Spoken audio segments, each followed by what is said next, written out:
When Marcus Thompson pressed the duct tape against Riley Chun's mouth in the abandoned science wing of Westfield Academy, he expected the usual terrified whimpering that had made him the undisputed king of psychological warfare among his classmates.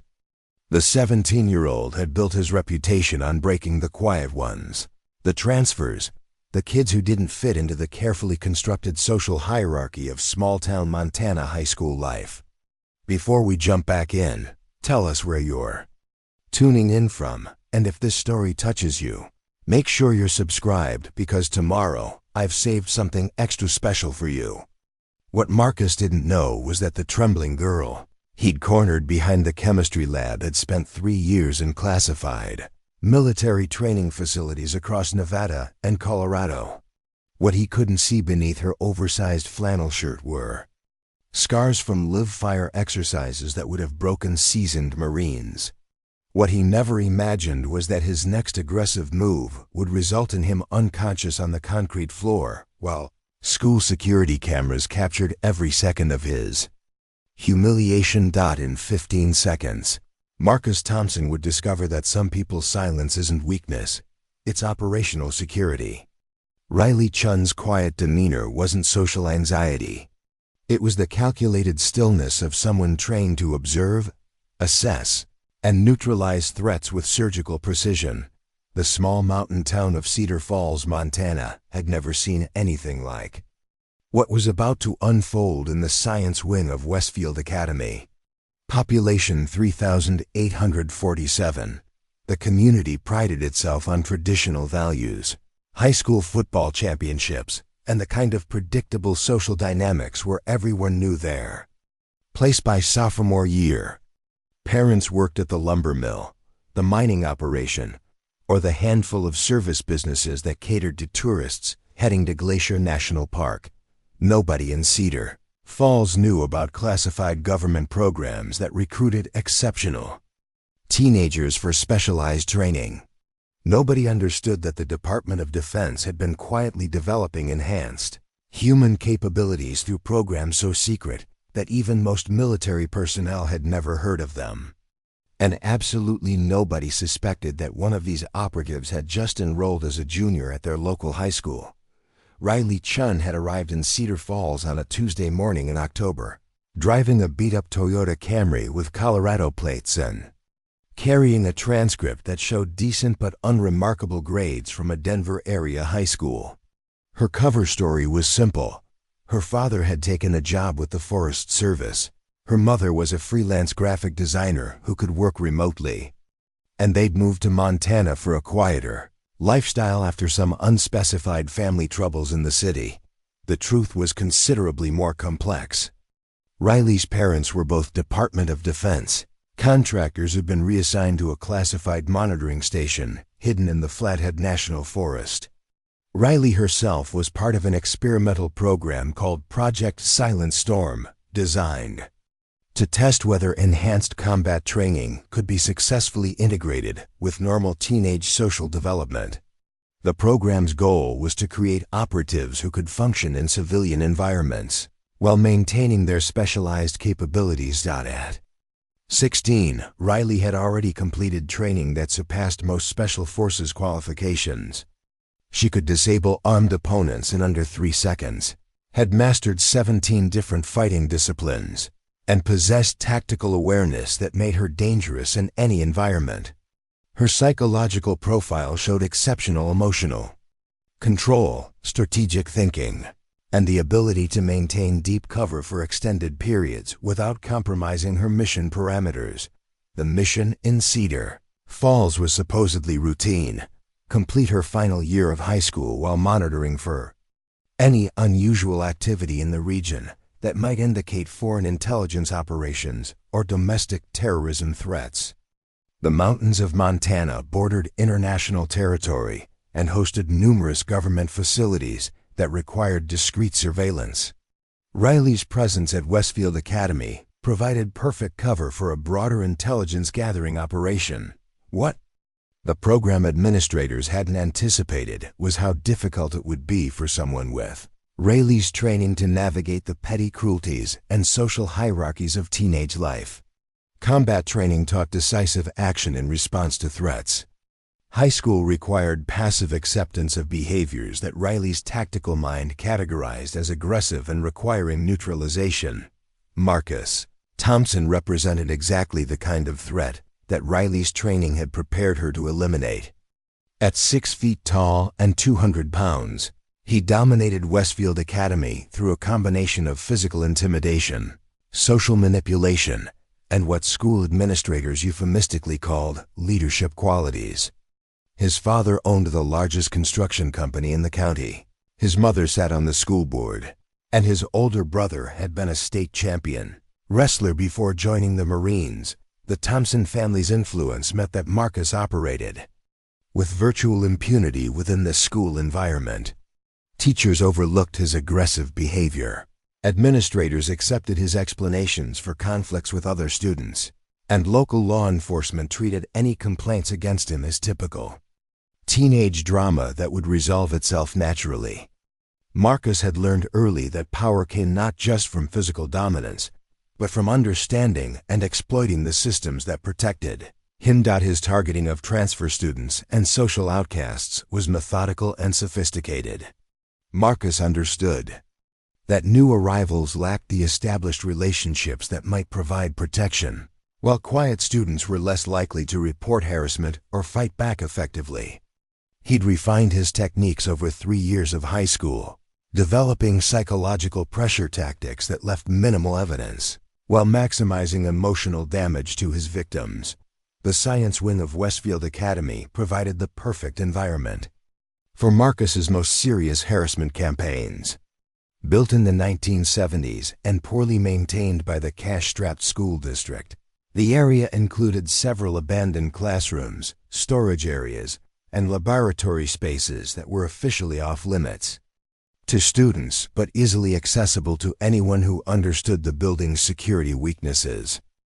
Marcus had discovered that the chemistry lab's back corridor connected to an emergency exit that was supposed to be alarmed but had been broken for months. The space provided privacy for confrontations that might attract unwanted attention in more public areas of the school. Security cameras in the science wing were old and poorly positioned, creating blind spots that Marcus had mapped with the precision of a military strategist. Riley's first week at Westfield Academy had proceeded according to her cover protocols. She attended classes, submitted assignments, and maintained the profile of a slightly withdrawn but academically capable transfer student. Her operational training included extensive preparation for high school social dynamics, but the theoretical knowledge proved inadequate for the reality of teenage hierarchies and unwritten social rules. During lunch periods, Riley conducted discreet surveillance of the cafeteria's social geography, identifying the dominant groups and their territorial boundaries. The jocks occupied the center tables, radiating confidence and entitlement. The academic achievers clustered near the windows, their conversations focused on college applications and extracurricular achievements. Various smaller groups defined themselves through shared interests: theater kids, gamers, musicians, and the inevitable collection of students who didn't fit cleanly into any category. Riley positioned herself at the periphery of the cafeteria's social ecosystem, close enough to monitor conversations and behavioral patterns while maintaining the low profile that her mission required. Her training in human psychology helped her decode the complex status negotiations and power displays that determined each student's position in the hierarchy. What concerned Riley from an operational perspective was how quickly Marcus Thompson had identified her as a potential target. On her third day at Westfield Academy, she noticed him conducting his own surveillance, watching her movements and interactions with the calculated attention of someone planning an operation. His approach was methodical: casual questions to other students about the new girl, observations of her daily routines, and subtle testing of her responses to social pressure. Riley's tactical training recognized Marcus's behavior as threat assessment and target selection. In a combat environment, she would have neutralized the threat immediately and decisively. In a high school setting, she was required to maintain her cover while enduring escalating harassment that triggered every defensive instinct her training had developed. The first direct confrontation occurred during chemistry class, when Marcus deliberately knocked Rayleigh's textbook off her desk and then apologized with exaggerated politeness that fooled the teacher, but clearly communicated contempt to everyone else in the room. Rayleigh's muscle memory wanted to respond with a disabling strike to his wrist, but her cover required the passive acceptance of someone with no combat training. The second incident happened in the hallway between classes, when Marcus accidentally shouldered Riley into a bank of lockers hard enough to leave bruises. The collision was perfectly executed to appear unintentional, while delivering a clear message about power dynamics. Other students witnessed the interaction but interpreted it as typical teenage clumsiness rather than calculated aggression. By the end of her first week, Riley understood that Marcus Thompson was conducting a systematic campaign to establish dominance over what he perceived as vulnerable prey. His tactics were sophisticated enough to avoid administrative attention while creating an environment of sustained psychological pressure. From a tactical perspective, Riley admired the strategic thinking, even as her training protocols demanded that she classify Marcus as a priority threat requiring elimination. The abandoned science wing became Marcus's preferred location for serious harassment campaigns because it provided the privacy and security he needed for more aggressive tactics. The broken emergency exit alarm meant that he could isolate targets without triggering immediate institutional response. The poor lighting and limited camera coverage created an environment where his word would carry more weight than any victim's accusations. Riley's operational protocols required detailed intelligence gathering before any direct action, so she spent several days mapping the science wing's layout and security vulnerabilities. Her training in building infiltration and surveillance allowed her to identify not just Marcus's preferred locations, but also the timing patterns of faculty movement, security patrols, and maintenance schedules. What Riley discovered was that Marcus had been using the abandoned chemistry lab storage area for confrontations with other students for at least 6 months. Scuff marks on the floor, damaged equipment, and subtle environmental indicators suggested a pattern of physical confrontations that the school administration either didn't know about or chose to ignore. The storage area's location provided tactical advantages that Marcus probably didn't fully appreciate, but instinctively understood. Multiple exit routes allowed for quick escape if authority figures approached. The concrete floors and walls would muffle sounds from any confrontation. Most importantly, the space's official status as off-limits meant that any students found there would automatically be in violation of school rules, giving Marcus leverage to discourage reporting. Riley's mission parameters required her to maintain cover even under significant pressure, but they also included provisions for self-defense if her safety was genuinely threatened. The challenge was determining exactly where Marcus's harassment would cross the line from acceptable teenage conflict into genuine threat requiring tactical response. The escalation toward that line began on Friday afternoon when Marcus cornered Riley near her locker and delivered what he called a friendly warning about understanding her place in Westfield Academy's social order. His tone was conversational, but his body language communicated clear threat potential. Other students in the hallway could observe the interaction without hearing the specific content, providing Marcus with plausible deniability while ensuring that his target understood the seriousness of his intentions. Preparing and narrating this story took us a lot of time, so if you are enjoying it, subscribe to our channel. It means a lot to us. Now back to the story. Rayleigh's training in psychological operations allowed her to recognize Marcus's tactics as sophisticated intimidation designed to create compliance without triggering defensive responses. His approach demonstrated an intuitive understanding of human psychology that would have been impressive in a different context. Unfortunately for Marcus, He was applying those techniques against someone whose training had prepared her for interrogation scenarios that made high school harassment seem trivial by comparison. The final confrontation was building toward inevitability.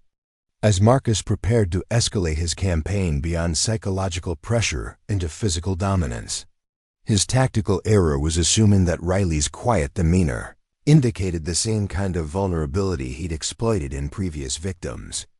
What Marcus interpreted as fear was actually operational discipline, the controlled stillness of someone trained to remain calm under pressure while assessing threat levels and response options. Riley's cover story required her to respond to harassment like any normal transfer student, with anxiety, attempts to avoid confrontation, and eventual submission to the established social hierarchy. Her training, however, had taught her that sometimes the most effective response to aggression was to let opponents think they had achieved total dominance right up until the moment when their assumptions proved catastrophically wrong. The duct tape that Marcus carried in his backpack was intended as the ultimate humiliation, a visual symbol of his power to silence anyone who didn't understand their place in his carefully constructed dominance structure. What he didn't realize was that the moment he made physical contact with someone trained in 17 different combat disciplines, his entire understanding of power and control was about to be permanently shattered. In the abandoned science wing of Westfield Academy, Marcus Thompson was about to discover that some people's silence wasn't submission. It was the calm before a storm that would leave him unconscious on a concrete floor while security cameras recorded every second of his complete and total defeat. Riley Chun's transformation from ordinary teenager to classified government operative began 3 years earlier in a sterile conference room at Peterson Air Force Base in Colorado Springs. At 13, she had been identified by a computer algorithm that analyzed standardized test scores, psychological evaluations, and physical fitness assessments across the entire American educational system. The algorithm was searching for a specific combination of traits: exceptional spatial intelligence, advanced pattern recognition, emotional regulation under stress, and what military psychologists termed adaptive resilience.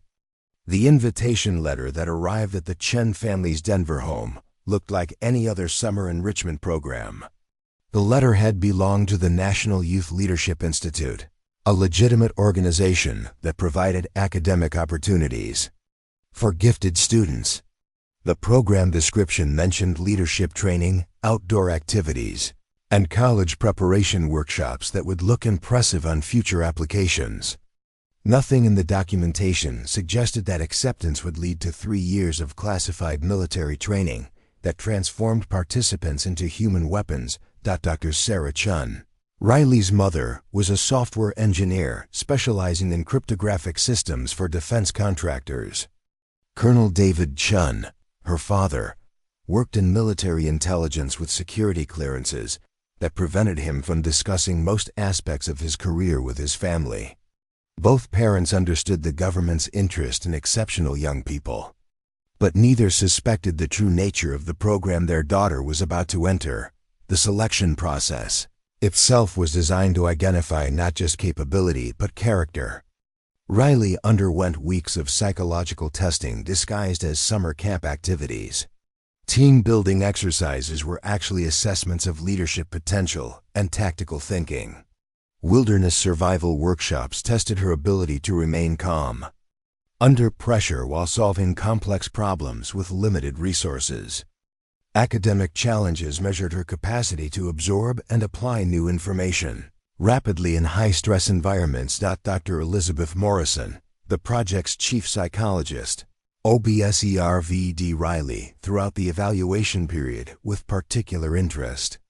Unlike many gifted teenagers who demonstrated academic brilliance but struggled with practical application, Riley showed an intuitive understanding of how theoretical knowledge translated into real-world solutions. More importantly, she displayed the emotional maturity necessary to handle classified information and extreme training scenarios without psychological breakdown. The moment that convinced Dr. Morrison of Riley's suitability occurred during a simulated emergency evacuation exercise.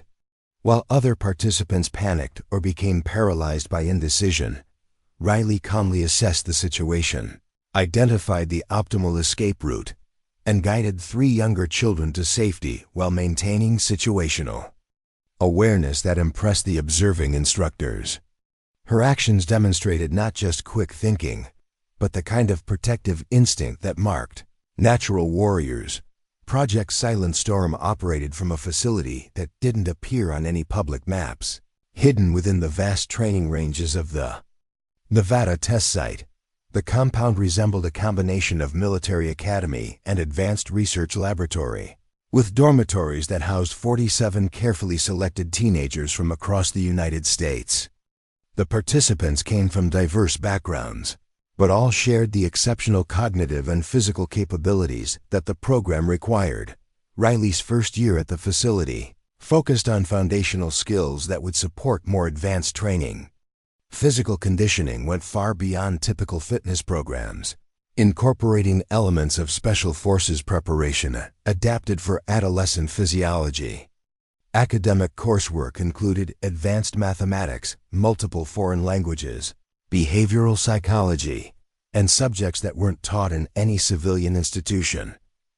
Tactical analysis, operational security, and what instructors called threat neutralization. Theory. The training philosophy emphasized precision over brute force, intelligence over aggression. Riley learned that effective operators succeeded through superior preparation, situational awareness, and the ability to remain calm when others panicked. Combat techniques were taught as tools of last resort, to be used only when all other options had been exhausted. The program's goal was to create individuals who could prevent conflicts through superior intelligence and tactical positioning, rather than warriors who sought confrontation.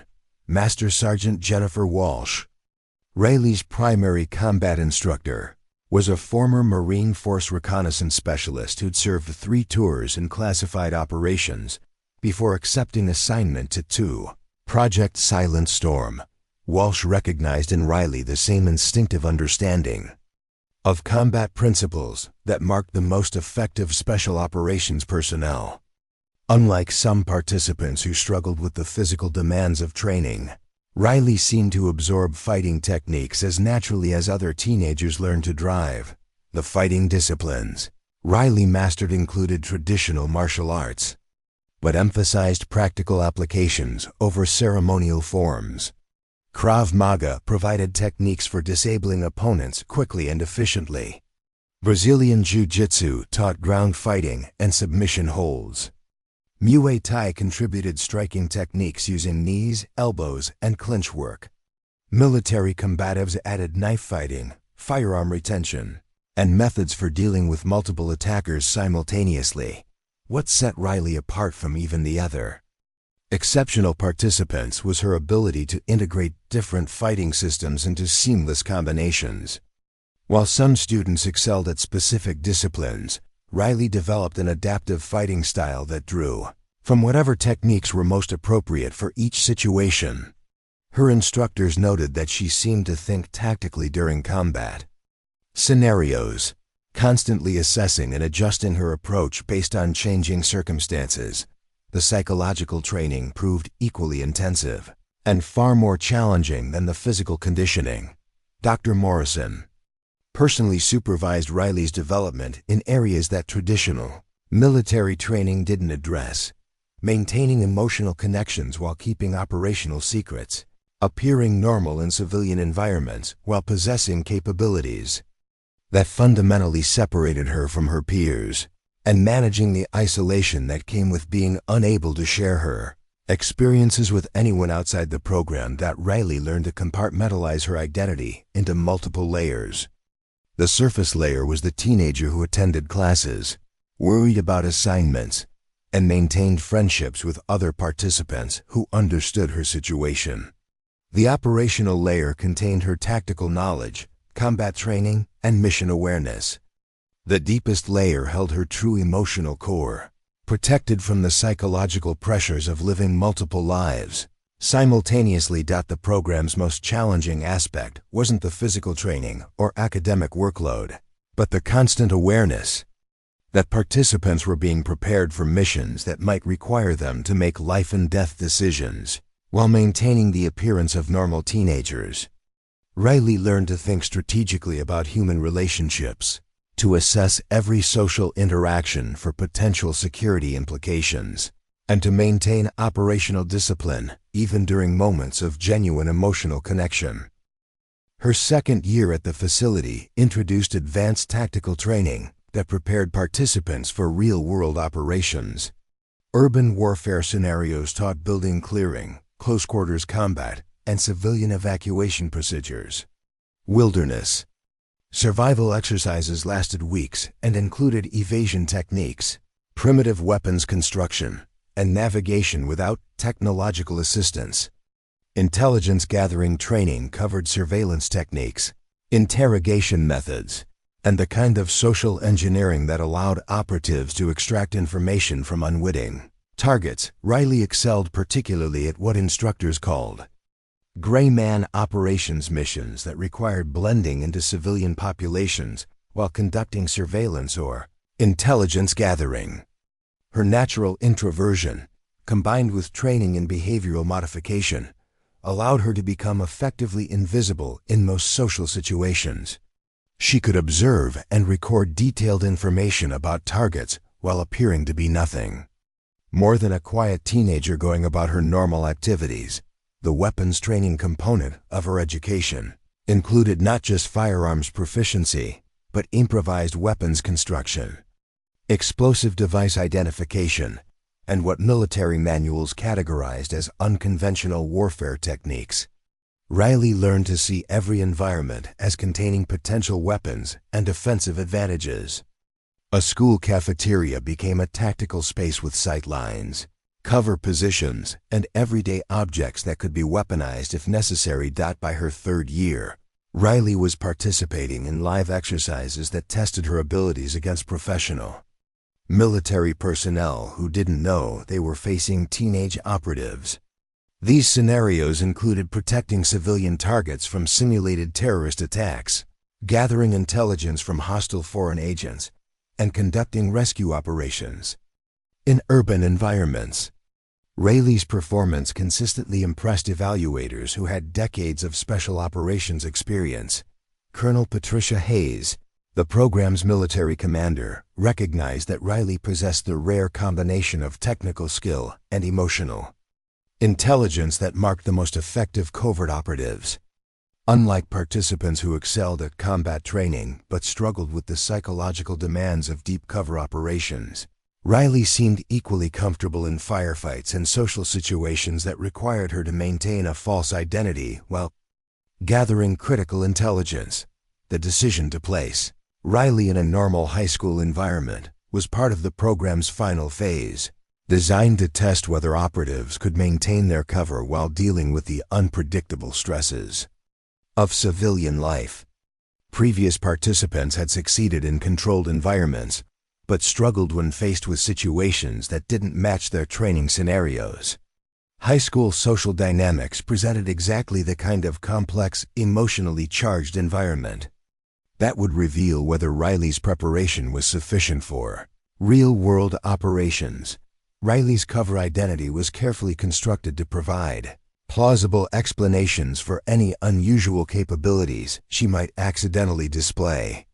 Her father's military background explained any knowledge of tactical concepts or military terminology. Her mother's technical expertise provided cover for advanced computer skills or analytical thinking. The family's frequent moves due to military assignments explained why Riley might seem socially awkward or unfamiliar with local customs. Relationships. The Forest Service monitoring station that provided cover for her parents' actual assignment was a real facility that conducted legitimate environmental research while housing equipment for classified surveillance operations. The Chun family's presence in Cedar Falls was documented through official channels and would withstand casual investigation by local authorities or Suspicious community members. What the program administrators hadn't fully anticipated was how difficult it would be for someone with Riley's training to witness injustice without taking action. Her conditioning emphasized protecting innocent civilians and neutralizing threats to social stability. High school bullying presented exactly the kind of predatory behavior that her training categorized as requiring immediate intervention. Yet her mission parameters demanded passive observation rather than tactical response. Riley's daily routine at Westfield Academy required constant self-control as she watched Marcus Thompson and his followers engage in behaviors that her tactical mind identified as psychological warfare against vulnerable targets. Every instinct developed through 3 years of intensive training demanded that she neutralize the threat and protect the victims. Her mission requirements forced her to maintain the appearance of helplessness while documenting the social dynamics for her operational handlers. The contradiction between her capabilities and her required behavior created psychological tension that even Dr. Morrison's extensive preparation hadn't fully addressed. Riley found herself analyzing Marcus's harassment techniques with professional interest, while simultaneously being required to endure them as if she were actually vulnerable. The mental discipline required to maintain her cover while suppressing her trained responses was perhaps the most challenging aspect of her entire education. Her nightly reports to the program's oversight team documented not just the intelligence-gathering aspects of her mission, but the personal challenge of living as someone fundamentally different from her apparent identity. Riley was discovering that the most difficult part of being a covert operative wasn't the technical training or physical demands, but the psychological isolation that came with being unable to be authentically herself in any relationship. Duct tape incident that was building toward inevitability represented more than just another escalation in Marcus Thompson's harassment campaign. For Riley, it would mark the moment when her mission parameters collided with the tactical imperatives that had been drilled into her through thousands of hours of training. The question wasn't whether she possessed the skills to neutralize Marcus. Her instructors knew she could disable him in seconds without causing permanent injury. The question was whether she could maintain her cover while doing so, or if protecting herself would compromise 3 years of preparation for this exact type of deep cover operation. As Riley prepared for what she suspected would be the final confrontation with Marcus Thompson, she was already calculating tactical responses and considering the operational consequences of revealing her true capabilities. The quiet transfer student that Cedar Falls thought they knew was about to discover whether her training had prepared her not just for combat, but for the complex challenge of remaining hidden in plain sight while the entire world watched. Marcus Thompson's reign of terror at Westfield Academy didn't begin with malice, it started with opportunity. At 14, he discovered that his combination of family wealth, athletic ability, and natural charisma could be weaponized against classmates who lacked those advantages. What began as typical teenage social jockeying had evolved into something far more sinister, a carefully orchestrated system of psychological warfare that turned the entire school into his personal hunting ground. The Thompson family's influence in Cedar Falls stretched back 3 generations. Marcus's great-grandfather had founded Thompson Construction during the timber boom of the 1940s, building the infrastructure that transformed a logging camp into a proper town. His grandfather expanded the business into mining operations and real estate development. His father, Robert Thompson, now controlled the largest construction empire in northwestern Montana, with government contracts that included building maintenance for military installations and federal facilities throughout the region. Robert Thompson sat on the school board, funded the athletic department's equipment purchases, and employed the fathers of at least 30% of Westfield Academy students. His donations had built the new gymnasium, upgraded the football stadium, and provided scholarships that kept academically marginal athletes eligible for competition. When Robert Thompson expressed opinions about school policy, Administrators listened with the deference reserved for major benefactors whose continued support determined the institution's financial stability. Marcus understood his family's power dynamics instinctively, but his father had taught him subtlety in wielding that influence. Direct threats or obvious abuse would create liability and attract unwanted attention from state education officials. The key was establishing dominance through psychological pressure that left minimal evidence while creating maximum intimidation. Robert Thompson had built his business empire through similar tactics, using legal pressure and economic leverage to crush competitors, while maintaining the appearance of legitimate business practices. The lessons Marcus absorbed from his father went far beyond typical parental guidance about success and achievement. Robert Thompson explicitly taught his son that the world was divided into winners and losers, predators and prey, those who took what they wanted and those who allowed themselves to be victims. Compassion was weakness, empathy was vulnerability, and anyone who couldn't defend themselves deserved whatever happened to them. These philosophical foundations shaped Marcus's approach to high school social dynamics with devastating effectiveness. He identified vulnerable students through systematic observation, studying their daily routines, social connections, and psychological weak points with the methodical attention of a military strategist. His targeting criteria were coldly practical, maximum psychological impact with minimal risk of serious consequences or administrative intervention. Transfer students represented ideal targets because they lacked established support networks and were still learning the unwritten rules that governed Westfield Academy's social ecosystem. Students with visible differences, economic disadvantage, family problems, learning disabilities, or social anxiety provided opportunities for harassment that other classmates would view as justified rather than cruel. Marcus had learned that successful bullying required not just intimidating individual victims, but creating community acceptance of that intimidation as natural and inevitable. The faculty and administrative staff at Westfield Academy enabled Marcus's behavior through a combination of willful blindness, misguided priorities, and genuine fear of confronting the Thompson family's influence. Principal Janet Morrison, no relation to the Dr. Morrison who supervised Riley's training, had held her position for 12 years through a careful policy of avoiding conflicts that might threaten her job, security, or the school's funding. Principal Morrison understood that investigating complaints against Marcus Thompson would inevitably involve challenging Robert Thompson's version of events, questioning the character of his son, and potentially triggering the kind of political pressure that had ended careers throughout the district. Previous administrators who'd crossed the Thompson family had found themselves facing budget cuts, reduced support from the school board, and community criticism that made their positions untenable. The unspoken agreement that governed Marcus's impunity was understood by everyone in positions of authority at Westfield Academy. Teachers would overlook aggressive behavior as long as it didn't occur directly in their classrooms during instructional time. Administrators would accept Marcus's explanations for conflicts without conducting thorough investigations.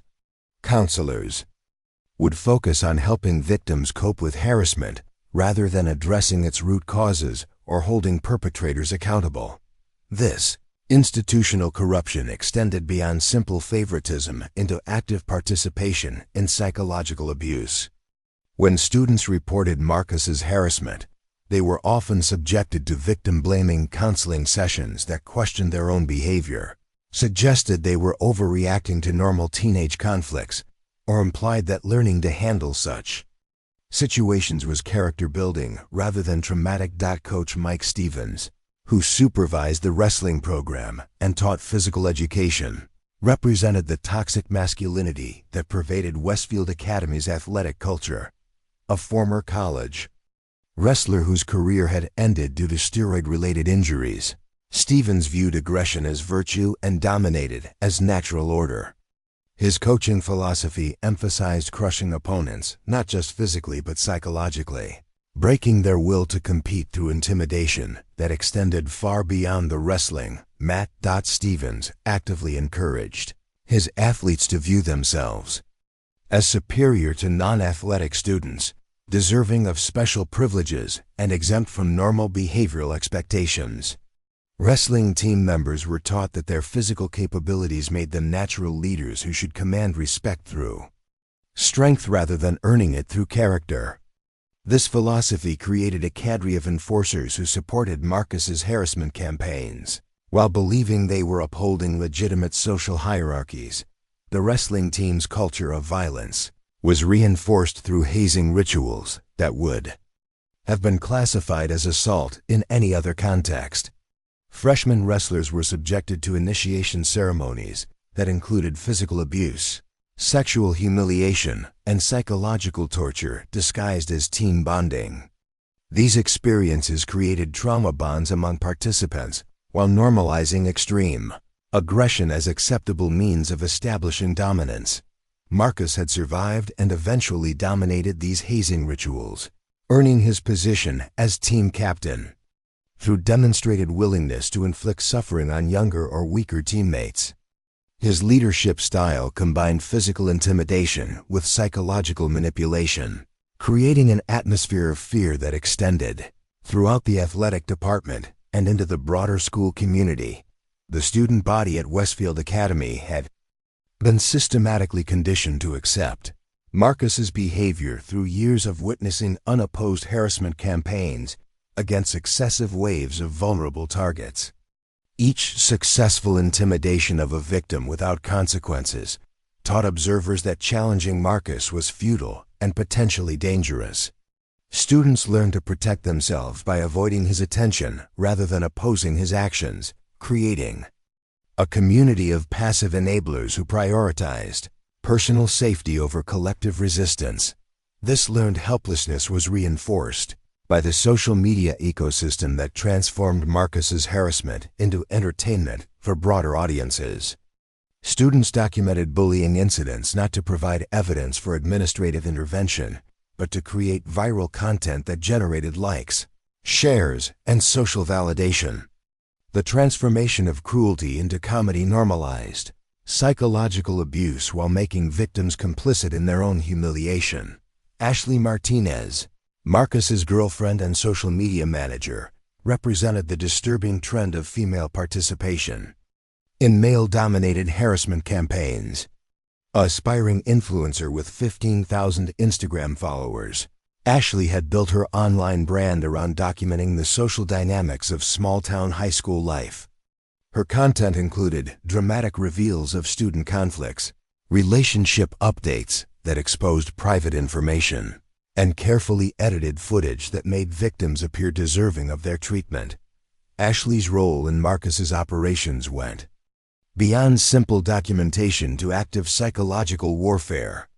She cultivated relationships with female students, specifically to gather intelligence about their vulnerabilities, insecurities, and personal secrets that could be weaponized in future harassment campaigns. Her apparent friendship and support made her betrayals particularly devastating for victims who believed they had found a confidant and ally. The technology infrastructure at Westfield Academy facilitated rather than prevented cyberbullying through outdated policies and inadequate monitoring systems. Student social media use was largely unsupervised, allowing harassment campaigns to continue through digital platforms that extended the reach and persistence of psychological abuse far beyond school hours and physical locations. Group messaging apps enabled coordinated harassment that could overwhelm victims with simultaneous abuse from multiple sources. Anonymous confession pages allowed students to spread rumors and false accusations without accountability. Live streaming capabilities meant that confrontations could be broadcast to audiences that included not just school community members, but strangers who would judge and mock victims based on carefully edited presentations of their worst moments. The broader Cedar Falls community contributed to this toxic environment through cultural values that prioritized athletic achievement over character development, economic success over ethical behavior, and social conformity over individual dignity. Parents who should have been horrified by their children's participation in systematic abuse instead celebrated their offspring's association with successful bullies as evidence of social advancement and protection from becoming victims themselves. Local businesses catered to the high school's social hierarchies by providing special privileges to athletes and popular students while treating others as second-class customers. Restaurant managers gave preferential seating and service to Marcus's group, reinforcing their sense of entitlement and superiority. Retail employees overlooked minor theft and vandalism by influential students while closely monitoring others for suspicious behavior.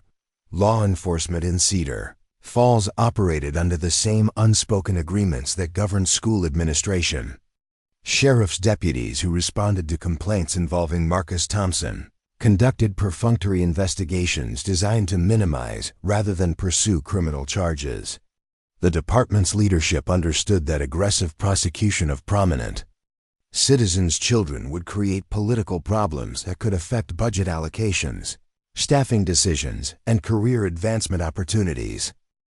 This systematic enabling of abuse created an environment where Marcus Thompson operated with virtual impunity, protected by institutional corruption that extended from the school board to law enforcement to community leadership. His harassment campaigns weren't aberrations in an otherwise healthy system. They were the logical products of cultural values and institutional priorities that elevated power over justice, influence over integrity, and success over basic human decency. Psychological impact of this environment on potential victims was devastating and long-lasting. Students learned that authority figures couldn't be trusted to provide protection, that resistance would be punished more severely than the original abuse, and that their suffering was less important than maintaining social stability for those with power and privilege. These lessons created lasting trauma that affected not just immediate victims but entire generations of young people who learned to accept injustice as inevitable. Dr. Rebecca Foster, a child psychologist who had treated several former Westfield Academy students, documented the long-term effects of systematic bullying in environments where institutional authority enabled rather than prevented abuse. Her research showed increased rates of anxiety disorders, depression, substance abuse, and relationship difficulties among survivors of such experiences. The psychological damage often persisted for decades, affecting career choices, social relationships, and the ability to trust institutional authority in any context. What made Marcus Thompson particularly dangerous wasn't just his individual capacity for cruelty, but his role as the focal point of a broader system that transformed ordinary teenagers into willing participants in psychological warfare against their peers. His influence extended far beyond his direct actions to include training other students in harassment techniques, normalizing extreme aggression as acceptable behavior, and creating cultural expectations that celebrated dominance while punishing vulnerability. The arrival of Riley Chun at Westfield Academy represented an unprecedented challenge to this carefully constructed system of abuse and enablement. Marcus's standard tactics were designed to work against normal teenagers who lacked the psychological training and strategic thinking necessary to resist sophisticated harassment campaigns. His approach assumed that victims would respond predictably to escalating pressure with increased anxiety, social isolation, and eventual submission. What Marcus couldn't know was that his newest target possessed analytical capabilities that surpassed his own strategic thinking, emotional regulation training that made his psychological pressure tactics ineffective, and combat skills that could neutralize his physical advantages in seconds. The systematic approach that had made him successful against previous victims was about to encounter someone whose 3 years of classified military training had prepared her for opponents far more dangerous than high school bullies operating in an environment that protected their behavior. The confrontation building between Marcus Thompson and Riley Chun represented more than just another harassment incident in a long history of institutional enabling. It was approaching the moment when an immovable system of corruption and abuse would collide with an irresistible force, trained to neutralize exactly this type of threat to innocent civilians and social stability. The systematic harassment campaign against Riley Chun began with Marcus Thompson's signature subtlety during her second week at Westfield Academy. The initial probe came during American history class, when Marcus deliberately sat directly behind Riley and spent the entire 50-minute period making barely audible comments about weird new girls who think they're too good to talk to anyone. The whispered commentary was precisely calibrated to be inaudible to Mrs. Henderson, the elderly teacher whose hearing had deteriorated over 30 years of classroom management, while ensuring that Riley heard every carefully crafted insult. Riley's operational training allowed her to recognize the tactical sophistication of Marcus's approach immediately. The positioning behind her prevented direct eye contact that might humanize their interaction while maximizing his psychological advantage. The volume level provided plausible deniability if confronted by authority figures, while delivering maximum intimidation to the target. The content was designed to establish social isolation by suggesting that Riley's quiet demeanor represented arrogance rather than introversion. Most impressively from a tactical perspective, Marcus had timed his initial assault to coincide with a lesson about Native American resistance to westward expansion, creating thematic resonance that made his harassment seem like historical commentary rather than personal attack. The psychological sophistication demonstrated intelligence that Riley's training compelled her to respect even as her mission parameters required her to endure the abuse without responding.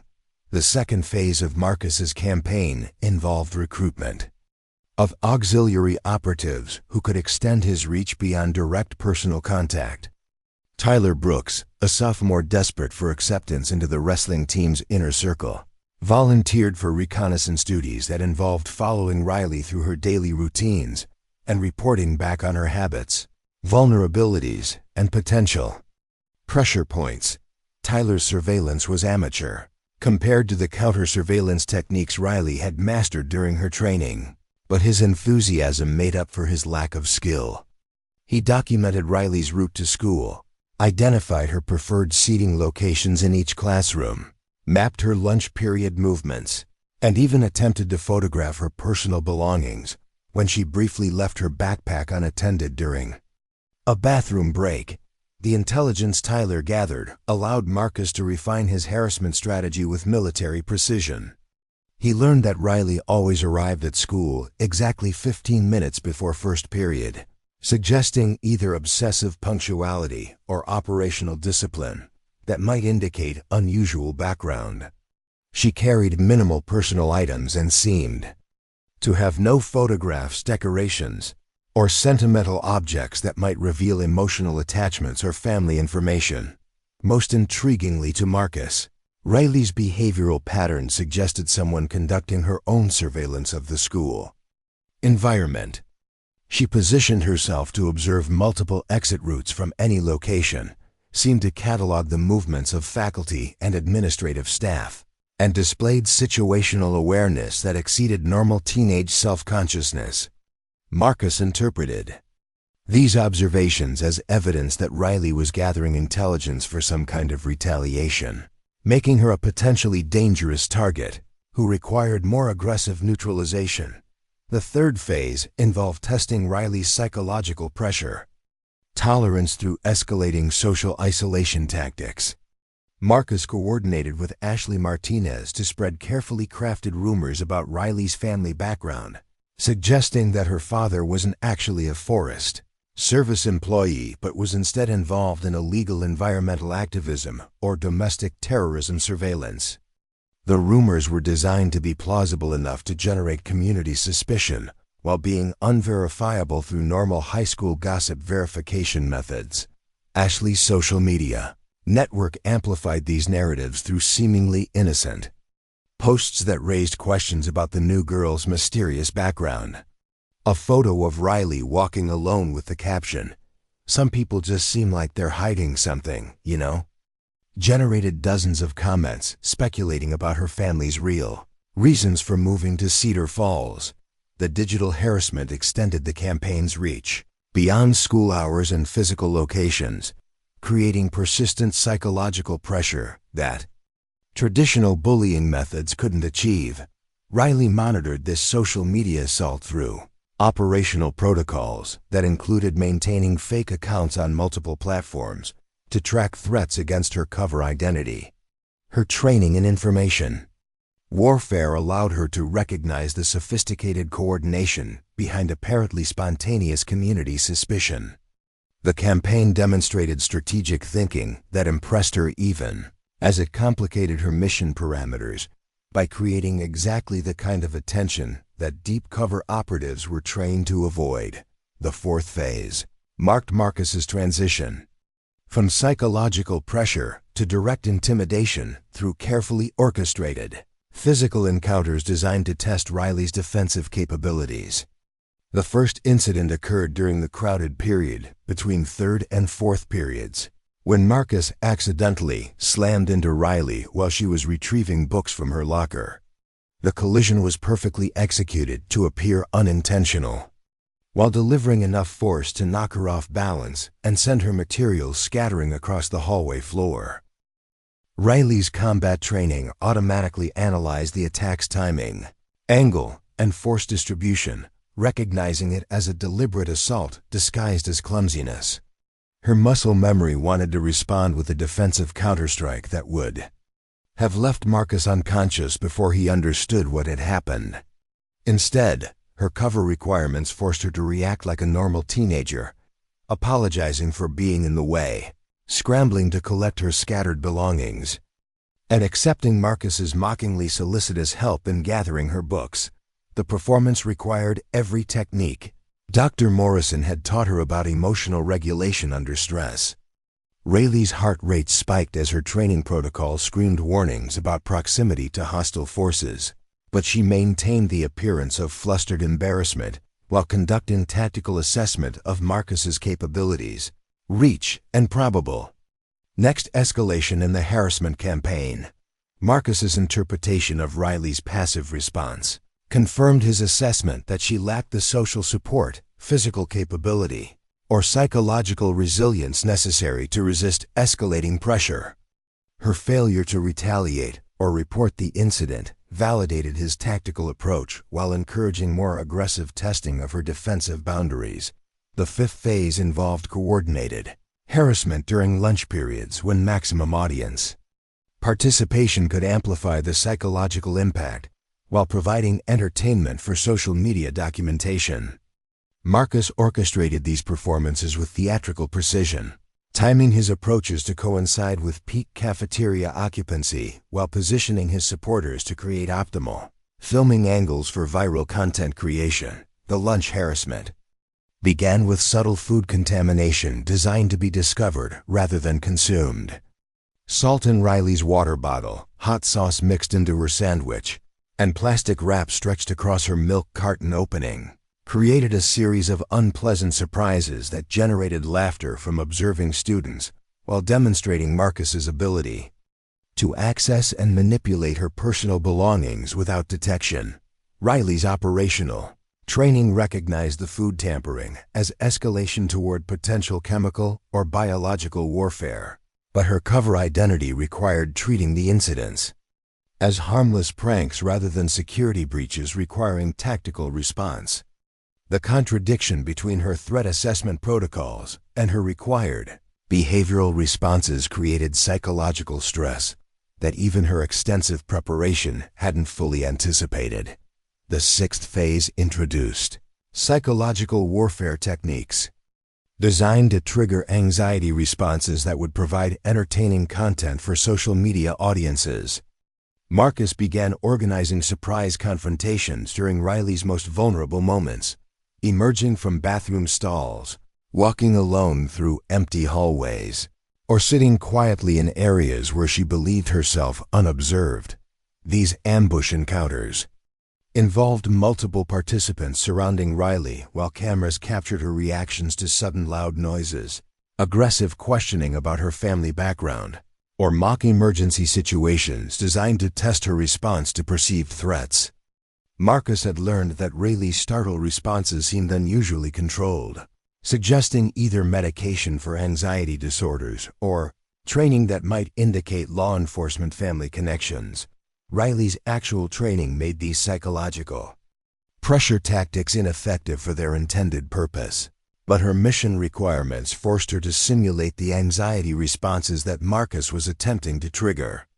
The performance demanded constant awareness of what constituted realistic, nervous behavior while suppressing the tactical alertness that her real training had developed. The seventh phase involved recruitment of female participants who could access social dynamics unavailable to male harassers.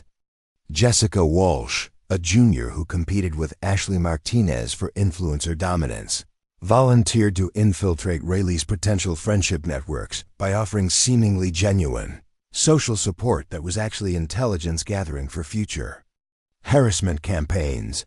Jessica's approach was sophisticated and potentially effective against a genuine target. She positioned herself as a fellow outsider who understood the challenges of fitting into Westfield Academy's established social hierarchies. Her conversations with Riley included carefully crafted questions about family background, previous schools, hobbies, and interests that might reveal vulnerabilities for future exploitation. Riley's counterintelligence training allowed her to recognize Jessica's approach as a classic infiltration technique, but her cover identity required her to respond as if the offered friendship was genuine while avoiding revelation of information that might compromise her operational security.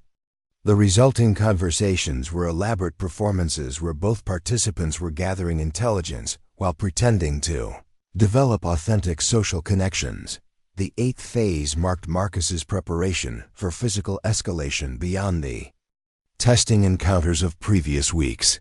He began carrying items in his backpack that could be used for restraint or humiliation: zip ties for binding hands, duct tape for silencing voices, and markers for writing degrading messages on skin or clothing. These tools were intended for what Marcus privately called educational experiences that would teach resistant targets about their proper place in Westfield Academy's social hierarchy. Riley's surveillance of Marcus's movements allowed her to observe him acquiring these materials and practicing restraint techniques on willing wrestling team members during after-school training sessions. Her threat assessment protocols categorized these preparations as escalation towards serious assault requiring immediate neutralization, but her mission parameters still demanded maintaining cover until her safety was genuinely threatened. Ninth phase involved systematic destruction of Riley's personal property designed to increase her sense of vulnerability while demonstrating Marcus's ability to reach her anywhere within the school environment. Her locker was vandalized with spray paint that required expensive cleaning. Her textbooks were damaged with coffee stains and torn pages. Her bicycle tires were slashed in the student parking lot where security cameras had convenient blind spots. Each incident of property destruction was carefully calculated to fall below the threshold that would trigger serious administrative investigation, while creating cumulative psychological pressure that traditional anti-bullying interventions couldn't address. Marcus understood that school officials would classify isolated incidents as pranks or accidents rather than recognizing the systematic campaign they represented. Riley's operational protocols required her to document each incident for potential future legal action while maintaining the appearance of a normal teenager, dealing with unfortunate coincidences rather than coordinated harassment. Her training in evidence collection allowed her to identify forensic indicators that connected the various incidents, but her cover identity prevented her from revealing analytical capabilities that would expose her background. The 10th and final phase involved Marcus's decision to escalate beyond psychological pressure and property destruction to direct physical restraint and humiliation that would permanently establish his dominance, while providing viral content for social media distribution. He selected the abandoned science wing for this confrontation because its location provided privacy, security from interruption, and symbolic significance as the place where previous victims had learned to accept their defeat. Marcus's planning for this final confrontation included detailed consideration of filming angles, audio quality, and editing techniques that would maximize the content's viral potential while minimizing legal liability. He envisioned creating a video that would serve both as entertainment for immediate audiences and as warning to future potential targets about the consequences of resisting his authority. What Marcus hadn't considered in his tactical planning was the possibility that his chosen victim possessed capabilities that exceeded his own strategic thinking, physical abilities that dwarfed his wrestling training, and psychological conditioning that made his intimidation techniques not just ineffective but counterproductive.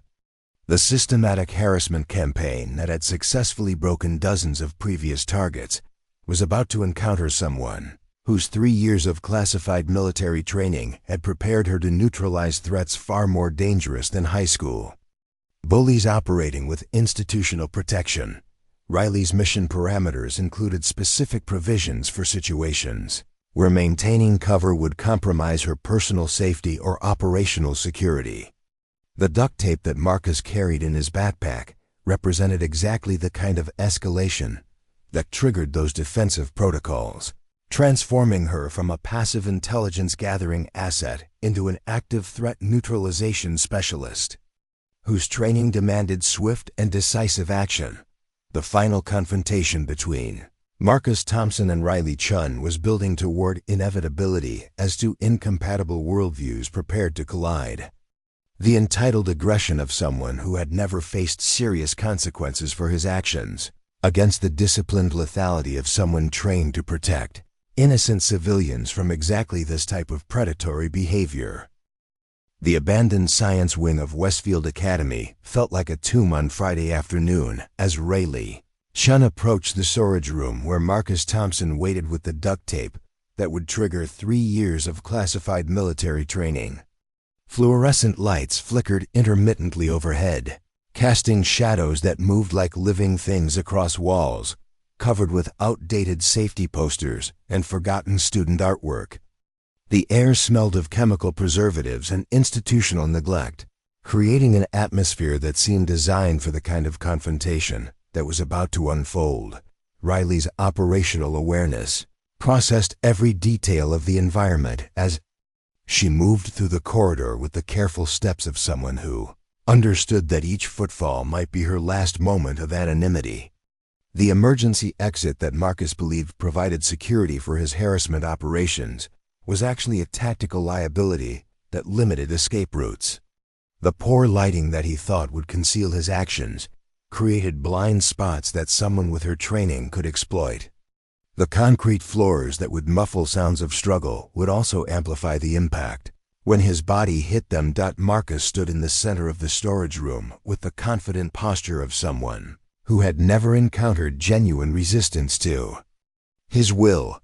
He held the duct tape like a trophy, silver metallic surface reflecting the inadequate lighting as he prepared to cross the line from harassment into physical assault. His wrestling team backup remained positioned at strategic points throughout the corridor, phones ready to document what they believed would be Riley's final humiliation and submission to their established social hierarchy. Tyler Brooks crouched behind a damaged equipment cabinet, his camera positioned to capture the perfect angle of Riley's face when the tape sealed her mouth. Ashley Martinez livestreamed from the corridor entrance, providing real-time commentary to her followers about the epic takedown they were about to witness. Jessica Walsh monitored the main hallway for approaching faculty, ready to signal if any authority figures threatened to interrupt the performance. The psychological dynamics of the moment represented everything toxic about Westfield Academy's culture of enabled abuse. A group of teenagers had gathered to watch and document the systematic degradation of a peer, treating psychological warfare as entertainment while believing themselves protected by institutional corruption that prioritized athletic success over basic human decency. They saw Riley as a victim whose suffering would validate their own positions in a hierarchy that demanded constant Demonstration of dominance over the vulnerable. Riley entered the storage room with the controlled movement of someone whose muscle memory contained responses to threats, far more dangerous than high school bullies with restraint materials. Her breathing remained steady despite the tactical situation analysis running through her mind, cataloging exit routes, improvised weapons, and the precise force applications that would neutralize multiple opponents without causing permanent damage. Her 3 years of classified training had prepared her for exactly this type of scenario. Outnumbered, cornered, and facing aggressors who believed themselves invulnerable, Marcus's opening move was psychological rather than physical, designed to establish mental dominance before applying the duct tape that would symbolize his complete control. He began with the same verbal intimidation tactics that had proven effective against previous victims, his voice carrying the casual cruelty of someone who had never faced consequences for his actions. "Well, well, well," Marcus said, his tone suggesting that Rayleigh's presence was both expected and amusing. "Look who finally decided to join us for a little conversation about attitude adjustment. I've been very patient with you, Chun, but that patience has limits. Today you're going to learn some important lessons about respect and knowing your place in our community." Riley's psychological training allowed her to recognize the standard intimidation script that Marcus used against all his targets, designed to create fear through verbal escalation before physical confrontation.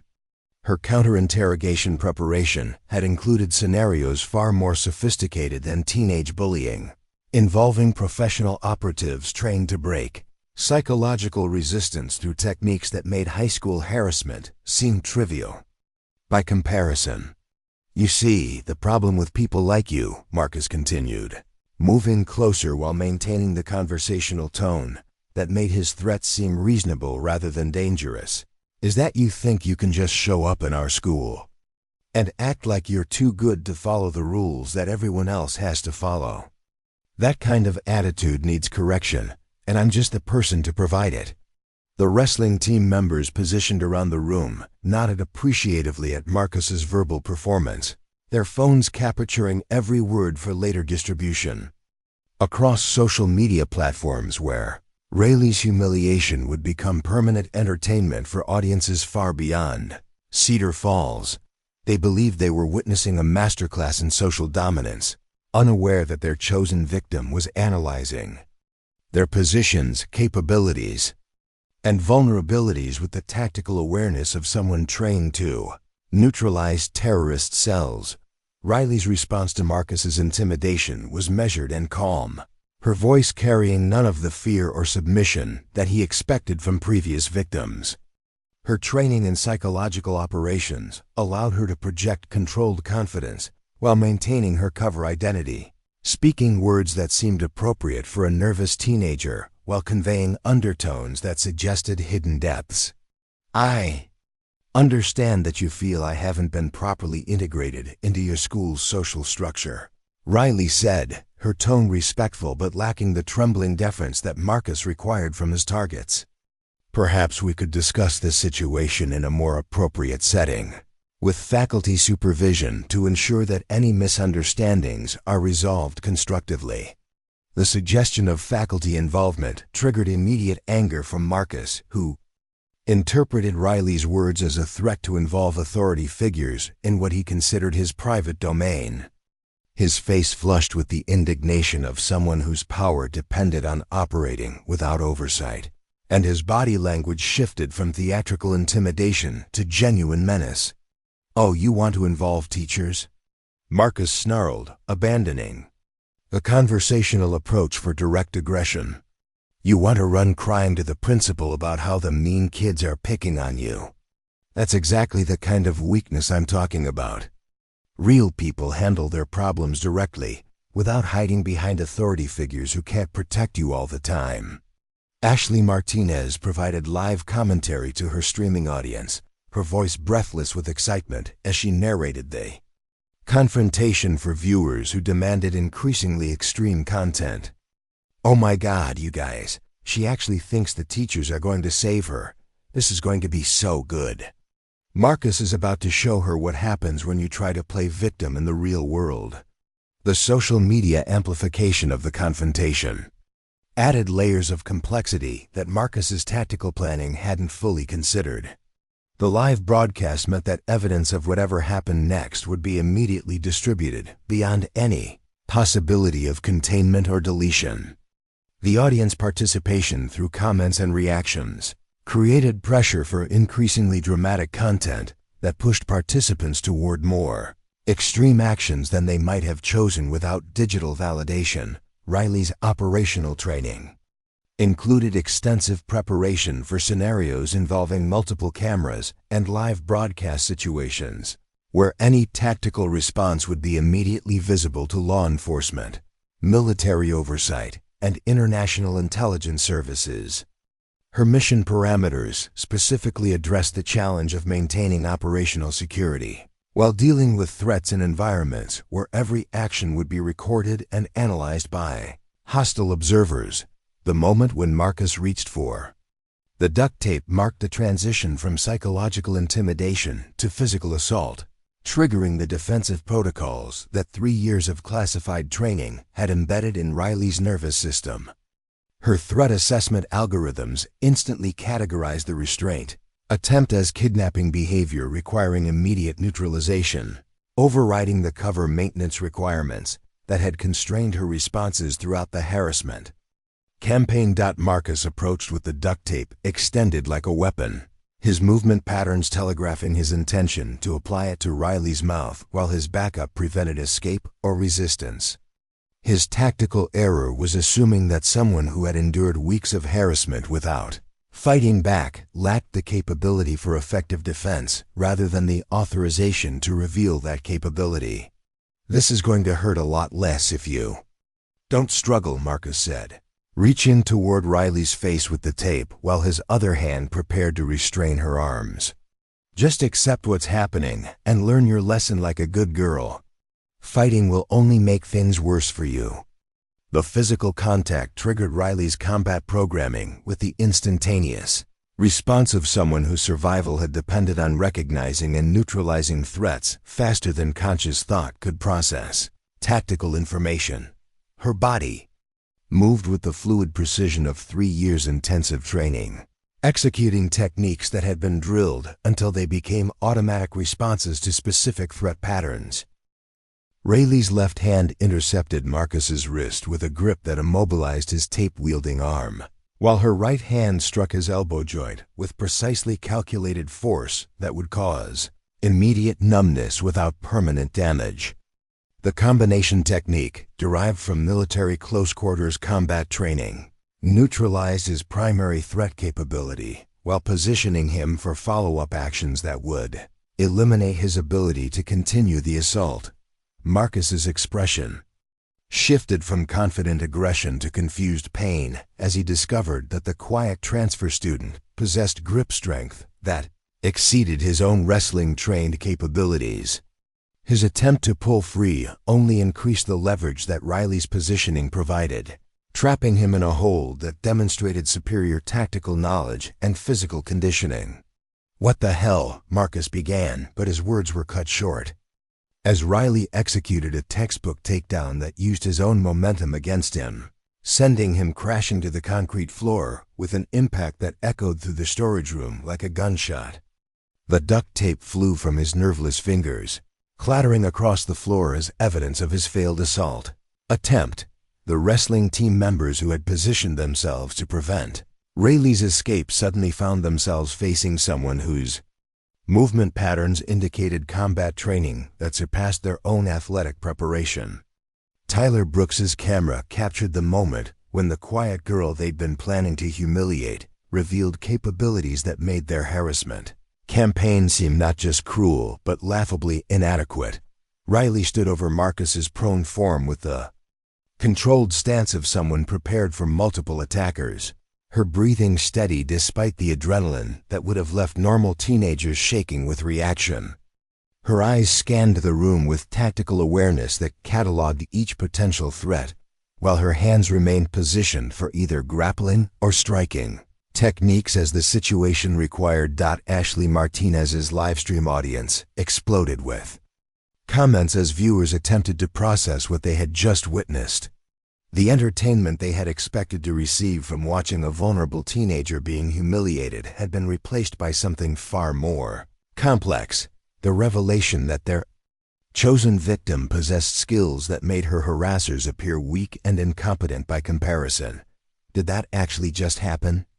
Tyler whispered, his camera still recording, but his voice reflecting the shock of someone whose worldview had been fundamentally altered by 30 seconds of tactical demonstration.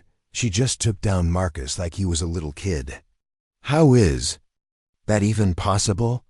Jessica Walsh backed toward the exit as she realized that the social dynamics she thought she understood had been completely inverted by Riley's revelation of hidden capabilities.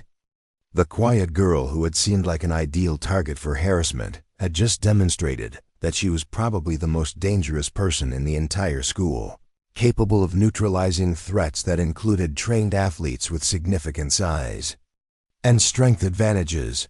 Marcus struggled to regain his footing while processing the humiliation of being defeated by someone he had dismissed as weak and vulnerable. His tactical assumptions had been so completely wrong that he couldn't immediately understand what had happened, much less formulate an appropriate response to his changed circumstances. The psychological impact of Riley's defensive action extended far beyond the immediate physical confrontation to challenge every assumption that Westfield Academy's social hierarchy was built upon. The quiet students who had been dismissed as weak might possess hidden strengths. The confident athletes who dominated through intimidation might be vulnerable to superior tactics and training. The institutional protection that enabled harassment might prove inadequate against individuals with resources that extended beyond local community influence. Riley's transformation from apparent victim to demonstrated threat occurred in less than 15 seconds. But its implications would reshape the power dynamics of an entire institution whose culture depended on the assumption that aggressive students could abuse vulnerable ones without facing meaningful resistance. The duct tape that Marcus had intended to use as a symbol of his dominance now lay on the concrete floor as evidence of his complete miscalculation of the opponent he had chosen to target. The silence that followed Riley's tactical demonstration lasted only moments before the room erupted into chaos as witnesses struggled to process what they had witnessed, and participants attempted to minimize their involvement in an assault that had backfired spectacularly. But those few seconds of stunned quiet represented the moment when 3 years of classified military training finally emerged from deep cover to protect an operative whose mission had collided with the fundamental requirement to neutralize threats against innocent civilians and social stability. The first sound to break the stunned silence in the abandoned science wing was Tyler Brooks's phone hitting the concrete floor as his trembling hands lost their grip on the device that had been recording what he expected to be Riley Chun's humiliation. The sharp crack of shattering glass seemed to unlock the paralysis that had frozen every witness in place, triggering a cascade of reactions that would transform a simple harassment incident into a crisis that reached far beyond Westfield Academy's institutional boundaries. Ashley Martinez's livestream continued broadcasting to her 15,000 followers, but her commentary had devolved into stammered confusion as she struggled to process what her audience had just witnessed. The confident narration that had promised epic entertainment was replaced by shocked whispers that revealed her complete inability to understand the tactical demonstration she had just documented for permanent distribution across social media platforms. That wasn't supposed to. How did she even? Ashley's voice trailed off as comments flooded her stream from viewers whose expectations of teenage drama had been shattered by footage that resembled professional combat training more than high school conflict. Military personnel, martial arts practitioners, and law enforcement officers among her diverse audience immediately recognized the precision and control that Riley's defensive actions had demonstrated. Marcus Thompson remained on the concrete floor, not because he was physically incapable of rising, but because his psychological framework for understanding power and dominance had been so completely demolished that movement seemed impossible.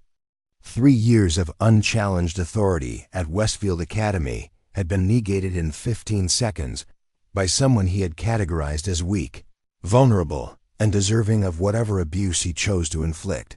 The wrestling captain who had terrorized dozens of students through systematic harassment campaigns now faced the humiliating reality that his victim possessed capabilities that made his own athletic achievements seem amateur by comparison.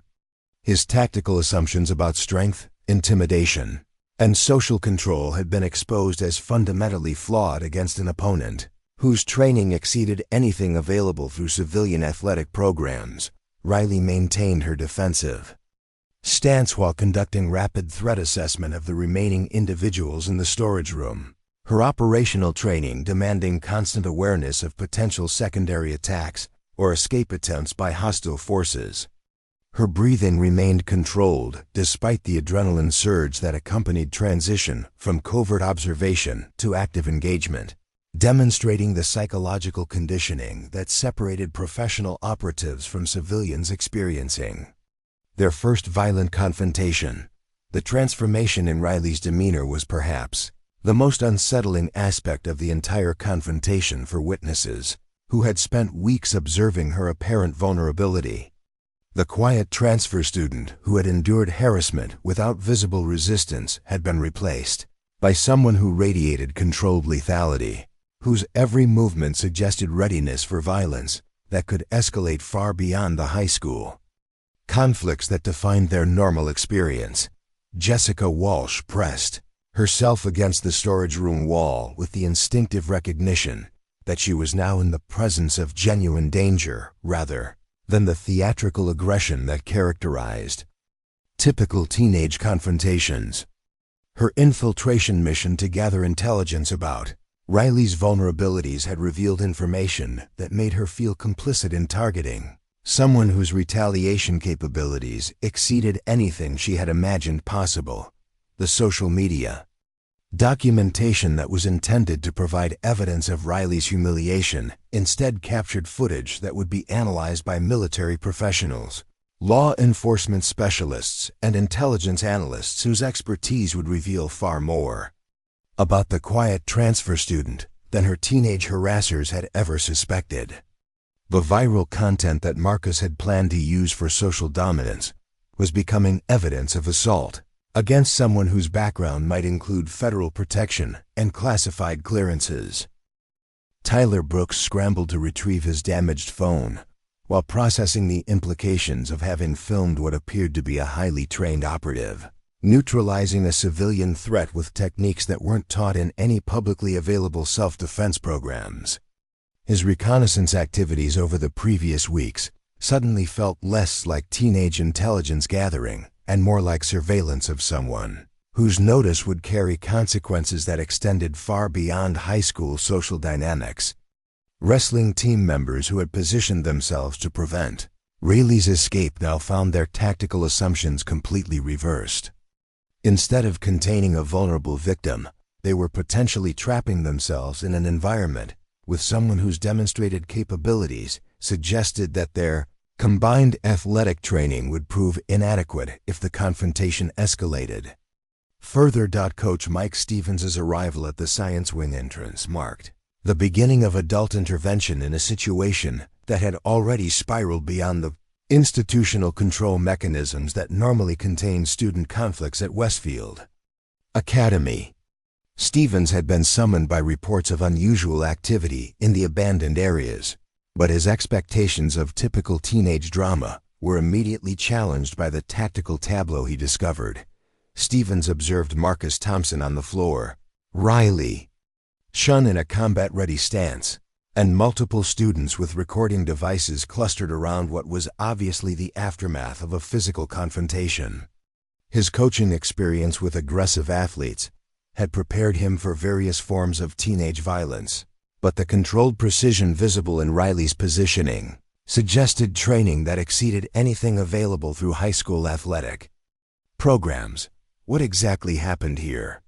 Stevens demanded, his voice carrying the authority of someone accustomed to commanding obedience from teenage athletes. But his tone also reflected uncertainty about how to handle a situation that didn't fit the normal patterns of student conflict that his disciplinary experience had prepared him to address. Riley's response demonstrated the operational security training that governed her interactions with authority figures who lacked clearance for information about her real identity and mission parameters. Her explanation was technically accurate while revealing nothing about the specialized training that had enabled her defensive actions or the classified nature of her family's presence in Cedar Falls.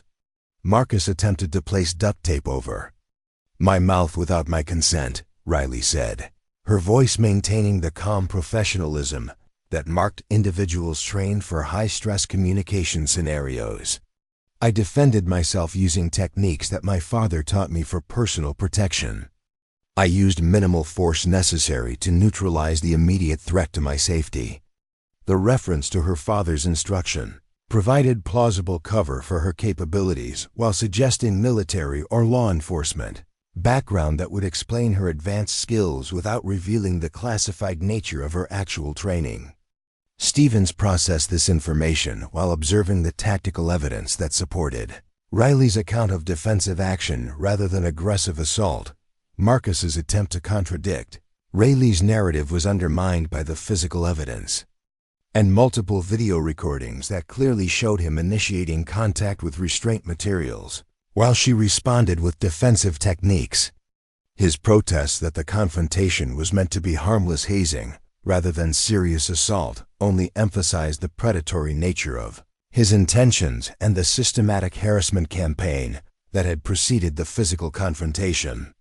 She attacked me for no reason, Marcus protested, though his voice lacked the conviction that might have made his version credible to adults who understood the dynamics of teenage conflicts. I was just trying to teach her about school spirit and fitting in with our community traditions. She's obviously been trained to hurt people, and she's dangerous.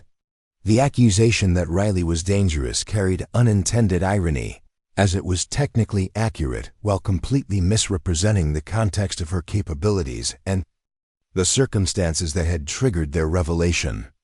Stevens recognized that Marcus's attempt to portray himself as a victim would require explanations for his possession of restraint materials and his presence in unauthorized areas with equipment designed for harassment rather than legitimate educational activities. Ashley Martinez's livestream had attracted attention from viewers whose expertise in military and law enforcement tactics allowed them to analyze Riley's defensive actions with professional understanding. Comments flooded her stream from users who recognized advanced combat training, questioned the background of someone with such capabilities, and speculated about the institutional response to an incident involving potential federal interest. Viral spread of the confrontation footage was occurring faster than local authorities could control, creating exposure that would inevitably attract attention from agencies whose jurisdiction extended far beyond Cedar Falls' municipal boundaries.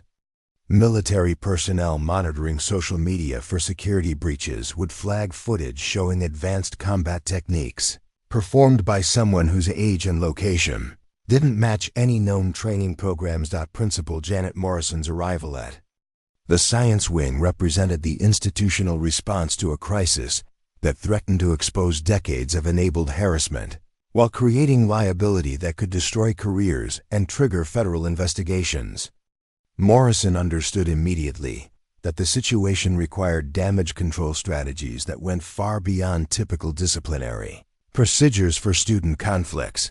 The physical evidence painted a clear picture of premeditated assault that had been thwarted by victim capabilities that exceeded normal teenage defensive resources.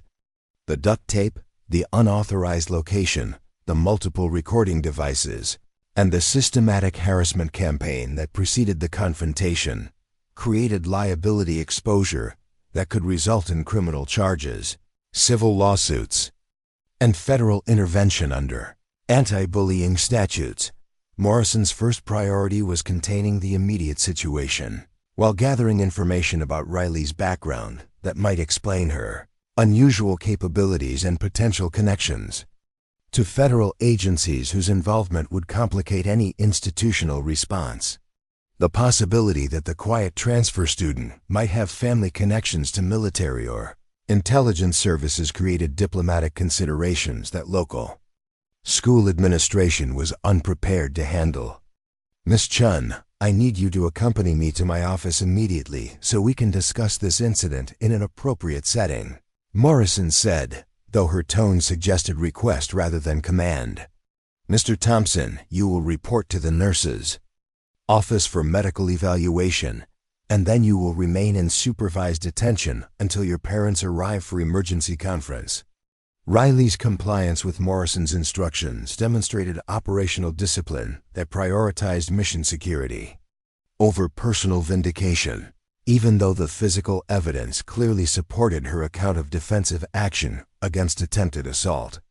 Her willingness to submit to institutional authority while maintaining operational security protocols suggested training that included scenarios involving civilian law enforcement and educational bureaucracy. The dispersal of witnesses marked the beginning of information control efforts that would prove inadequate against the viral distribution of footage that had already been shared across multiple platforms.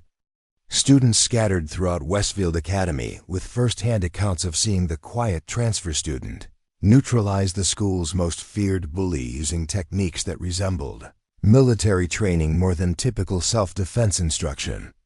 Transformation of Riley's reputation from vulnerable target to dangerous unknown occurred within hours as stories spread through both digital networks and traditional high school gossip channels. Students who had witnessed Marcus's harassment campaigns suddenly understood that they had been observing someone whose restraint was operational discipline rather than inability to defend herself. Tyler Brooks spent the afternoon attempting to recover the footage from his damaged phone while processing the implications of having conducted surveillance on someone whose notice might carry consequences that extended far beyond teenage social dynamics. His reconnaissance activities that had seemed like harmless intelligence gathering for harassment purposes now felt like potential federal crimes involving surveillance of classified personnel. Ashley Martinez discovered that her livestream had been recorded and redistributed by viewers whose analysis of the tactical demonstration raised questions about Riley's background that local high school students were unqualified to answer. Military forums, law enforcement training sites, and intelligence community discussion boards had begun analyzing her footage with professional expertise that would inevitably attract official attention. The wrestling team faced scrutiny that extended beyond typical athletic department disciplinary procedures, as administrators recognized that their participation in systematic harassment campaigns created liability exposure that threatened the entire institution's federal funding and legal standing. Coach Stevens' enabling of toxic culture was documented through witness statements and social media evidence that would support criminal charges and civil litigation. Marcus Thompson's parents received emergency notification of their son's involvement in an assault incident that included attempted restraint of another student using materials that suggested premeditation and criminal intent. The Thompson family's influence in Cedar Falls municipal politics would prove inadequate against federal investigations that treated attacks on classified personnel as matters of national security rather than local disciplinary issues. The immediate aftermath of Riley's defensive action created ripple effects that would transform not just the power dynamics at Westfield Academy, but the entire community's understanding of federal presence in their small mountain town. The quiet transfer student whose apparent vulnerability had made her an attractive target for harassment had revealed capabilities that suggested connections to agencies whose jurisdiction and resources exceeded anything available through local institutional protection. 3 weeks after the duct tape incident that exposed Riley Chun's classified background, Westfield Academy resembled a completely different institution from the toxic environment that had enabled Marcus Thompson's harassment campaigns. Federal Investigators from multiple agencies had descended on Cedar Falls with the methodical precision of professionals whose jurisdiction extended far beyond local educational disputes, transforming a small Montana town's perception of its own importance. In national security considerations, Agent Sarah Crawford from the Department of Defense's Internal Security Division arrived on Monday morning with credentials that made Principal Morrison's authority seem quaint by comparison. Crawford's investigation wasn't focused on typical bullying incidents but on potential security breaches involving classified personnel whose cover identities had been compromised through civilian harassment that attracted unwanted attention to sensitive operations. The interview sessions that Crawford conducted with each participant in the Science Wing confrontation revealed the sophisticated nature of Riley's operational training while exposing the criminal liability that Marcus and his associates had unknowingly created through their systematic targeting of someone with federal protection. The duct tape that Marcus had intended as a humiliation tool was now evidence in a federal case involving assault on classified government personnel. Riley's debriefing with Crawford occurred in a conference room that had been swept for surveillance devices and secured according to protocols that reflected the sensitive nature of Project Silent Storm's operational parameters. The conversation addressed not just the immediate security breach, but the broader implications of placing teenage operatives in civilian environments where their specialized training might be exposed through circumstances beyond mission control. Your defensive response was textbook perfect, Crawford acknowledged, reviewing footage that had been analyzed by military combat instructors, whose expertise confirmed the advanced nature of Riley's tactical demonstration. The force application was precisely calibrated to neutralize the threat without causing permanent injury, and your operational security protocols prevented revelation of classified techniques or program information. Riley's performance during the crisis had actually exceeded program expectations by demonstrating that operatives could maintain cover discipline even when forced to reveal defensive capabilities under extreme pressure. Her ability to explain her actions through plausible civilian training while protecting classified information showed psychological conditioning that validated years of preparation for exactly this type of security challenge. The broader investigation that Crawford's team conducted revealed the systematic nature of harassment at Westfield Academy, documenting institutional corruption that had enabled criminal behavior while creating environments where federal personnel could be targeted without adequate protection. The evidence collected would support not just individual prosecutions, but comprehensive reform of educational policies that failed to protect vulnerable students. Marcus Thompson's legal situation deteriorated rapidly as federal prosecutors evaluated charges that included assault on government personnel, conspiracy to commit kidnapping, and violation of civil rights statutes that carried sentences significantly more severe than typical juvenile detention. His family's local influence proved irrelevant against federal jurisdiction that treated attacks on classified operatives as matters of national security, requiring aggressive prosecution. The Thompson family's attempt to minimize Marcus's actions as harmless teenage pranks was undermined by evidence showing premeditation, systematic targeting, and use of restraint materials that indicated intent to commit serious assault. Federal sentencing guidelines for crimes against government personnel included provisions that would result in adult prosecution despite Marcus's age, with potential imprisonment that would permanently alter his future opportunities. Robert Thompson's construction empire faced scrutiny that extended beyond his son's criminal behavior to include audits of government contracts, investigations of workplace safety violations, and reviews of environmental compliance that revealed decades of corner cutting and regulatory violations. The political influence that had protected his business interests became liability when federal agencies discovered the corrupt relationships that had enabled his son's systematic harassment of vulnerable students. Coach Mike Stevens faced termination. Proceedings that reflected not just his enabling of toxic athletic culture, but potential criminal charges for creating environments where assault could occur under institutional supervision.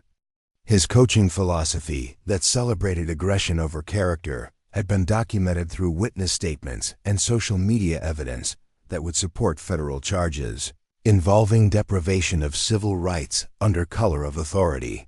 The wrestling program underwent complete dissolution as investigators discovered that hazing rituals constituted systematic abuse that violated multiple federal statutes protecting minors from institutional violence. The State Athletic Association revoked Westfield Academy's competitive authorization while law enforcement agencies opened criminal investigations into coaching staff whose training methods had crossed legal boundaries between athletic conditioning and criminal assault. Morrison's administrative career ended when federal auditors discovered her systematic failure to report incidents that constituted violations of mandatory reporting requirements for crimes against minors. Her institutional protection of the Thompson family's interests had created legal liability that extended beyond employment, termination to potential federal prosecution for obstruction of justice and conspiracy to violate civil rights. Ashley Martinez's social media empire collapsed as corporate sponsors distanced themselves from influencers, whose content included documentation of systematic harassment and assault against vulnerable students. Her live-stream footage of the confrontation became evidence in federal criminal proceedings while platforms terminated her accounts for violating terms of service, prohibiting content that promoted violence against protected classes. The viral spread of Riley's tactical demonstration attracted attention from military recruitment specialists who recognized exceptional capability combined with operational discipline under extreme pressure. However, Riley's existing classification level prevented direct recruitment contact, requiring communication through Project Silent, Storm's administrative channels to discuss potential career advancement within existing program structures.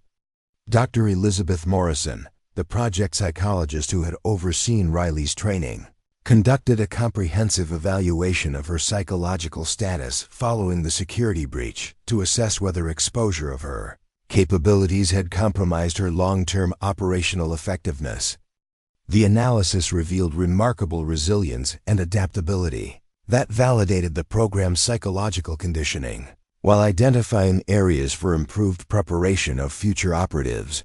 Riley's integration back into normal high school routine required careful management of her enhanced reputation while maintaining operational security. Protocols that protected classified information about her training and mission parameters.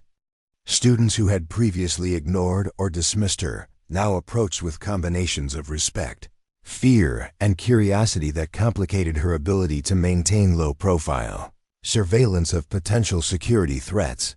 The transformation of social dynamics at Westfield Academy extended far beyond Riley's individual situation to create systematic changes in how students and faculty approached conflicts, power relationships, and institutional authority.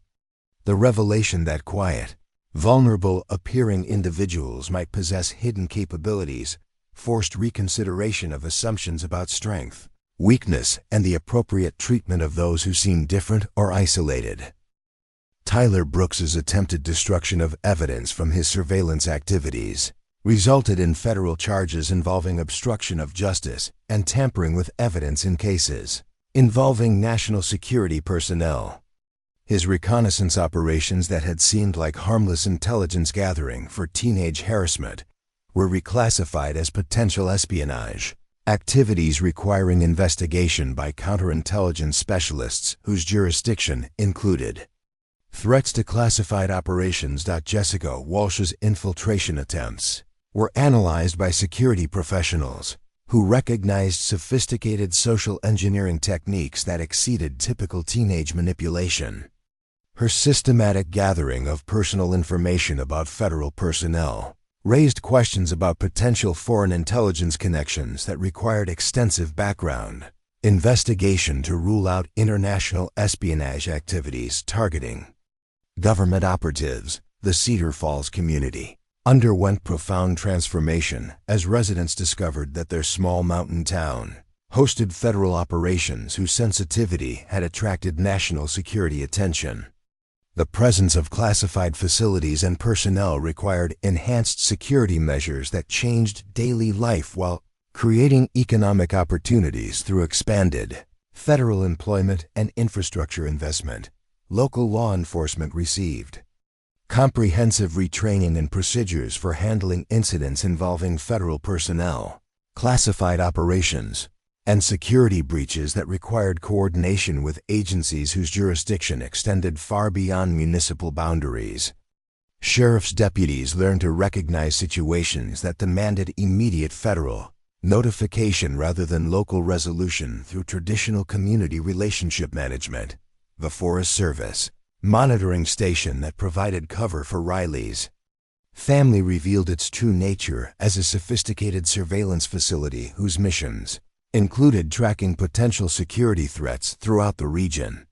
The community's understanding of federal presence shifted from environmental research to national security operations that justified the enhanced protection and resources that accompanied classified installations. Riley's academic performance maintained excellence despite the psychological stress of managing public attention, while protecting operational security information that could compromise ongoing missions. Her ability to compartmentalize classified knowledge while engaging authentically with civilian educational requirements demonstrated psychological conditioning that impressed both her handlers and educational administrators. The peer support networks that developed around Riley's experience created unprecedented cooperation between students who had previously been isolated by Westfield Academy's toxic social hierarchies. Victims of harassment campaigns found strength through collective action that challenged institutional corruption while providing mutual protection against future predatory behavior. Dr. Patricia Hayes, the military commander who supervised Project Silent Storm, conducted a comprehensive review of placement protocols to address security vulnerabilities that had been exposed through Riley's civilian integration experience. The analysis revealed both strengths and weaknesses in current approaches to deep cover operations involving teenage personnel in educational environments. The enhanced security measures implemented at Westfield Academy included discreet surveillance systems, improved communication protocols with federal agencies, and training programs that prepared faculty to recognize and respond appropriately to incidents involving classified personnel. These changes created safer environments for all students, while protecting sensitive operations from exposure through civilian conflicts. Riley's mentorship role with younger students who struggled with bullying and social isolation provided cover for continuing surveillance missions while serving genuine humanitarian purposes that aligned with her personal values and operational objectives.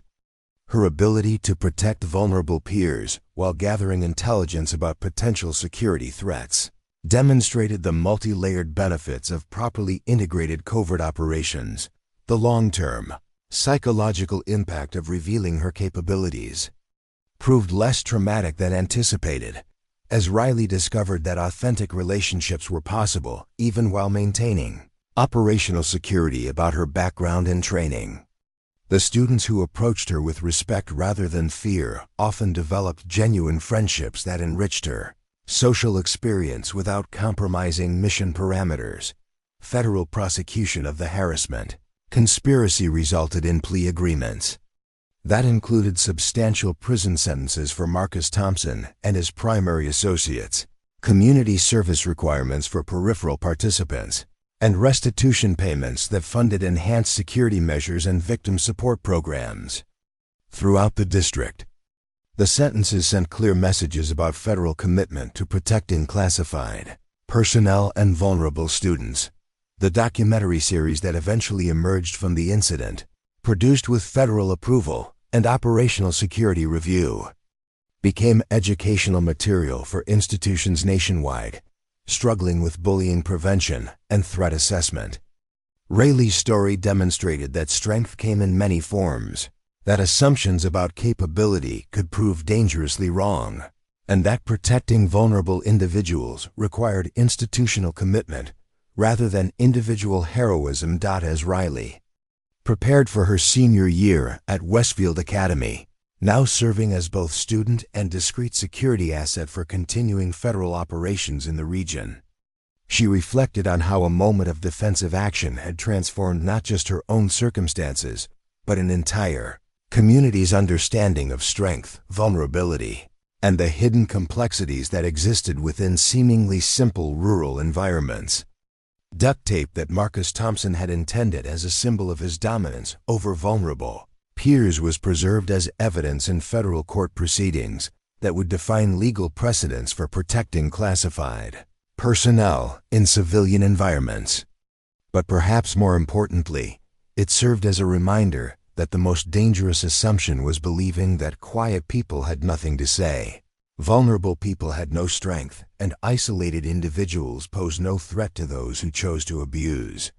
Rather than protect them, Riley Chun's transformation from apparent victim to revealed protector had created ripple effects that extended far beyond Cedar Falls, Montana, inspiring policy changes, training improvements, and cultural shifts that would protect future generations of young people whose hidden strengths might be the only thing standing between innocent communities and the kind of predatory behavior that thrived in environments where power was valued more than character and silence was mistaken for weakness rather than operational discipline. Up next, you've got two more standout stories right on your screen. If this one hits the mark, you won't want to pass these up. Just click and check them out. And don't forget to subscribe and turn on the notification bell so you don't miss any upload from us.